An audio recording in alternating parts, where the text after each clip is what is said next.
Bonjour à tous, en vedette ce vendredi le concept DS e-Tense, découvrez aussi la Himeyari Courrèges et la Giulietta restylée.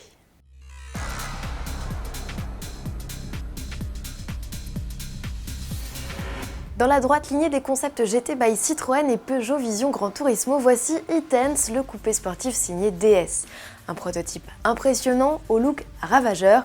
On aime ou on déteste ses lignes racées et aérodynamiques, son profil digne d'une R8 et ce diffuseur démesuré.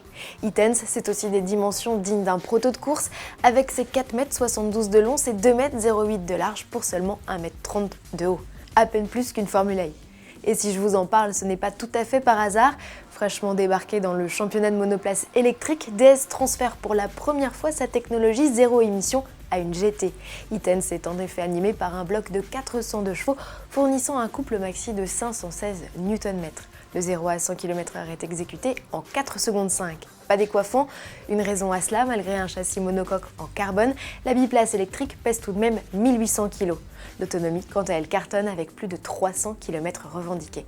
Absolument pas dédié à être produit, le concept e-Tense est avant tout une vitrine technologique et stylistique. Ses feux à LED en écaille, par exemple, orneront les prochaines DS.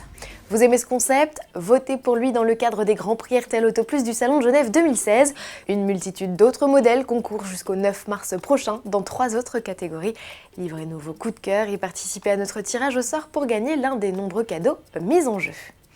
À 2 pas de chez DS, du côté du stand Citroën, si l'utilitaire Space Tourer jouera les starlettes, la Himeyari by Courrèges pourrait bien lui voler la vedette. Pour réaliser ce concept unique, Citroën a laissé carte blanche à la maison de couture. C'est donc tout de blanc vêtu, la couleur fétiche de Courrèges, qu'est habillé le cabriolet 4 places 100% électrique. Seul un petit liseré orange vient rehausser le tout.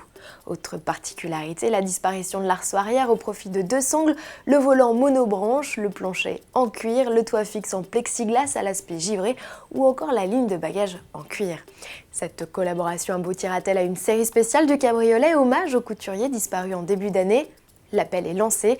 On sait les Courrèges amateurs d'automobile. Entre 2002 et 2006, Coqueline, la femme d'André, fabriqua pas moins de 3 voitures électriques, la Bulle, l'Exé et la Zoup.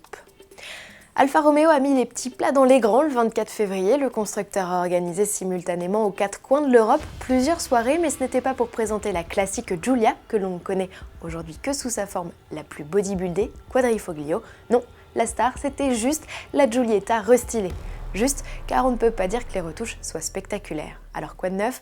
La calandre gagne un maillage en nid d'abeille, les optiques un masque noir et le monogramme Giulietta ne se situe désormais plus au centre du haillon, mais sous le feu droit. À l'intérieur, Alfa Romeo a retravaillé quelques détails de finition pour mieux flatter le regard. Côté équipement, la gamme a été simplifiée. On note l'arrivée d'un nouveau système multimédia qu'il sera possible de relier à son smartphone pour accéder à quelques-unes de ses applications type Facebook ou Deezer. C'est finalement sous le capot que l'on remarque le plus d'évolution avec la disparition des blocs essence et diesel d'entrée de gamme de 105 chevaux.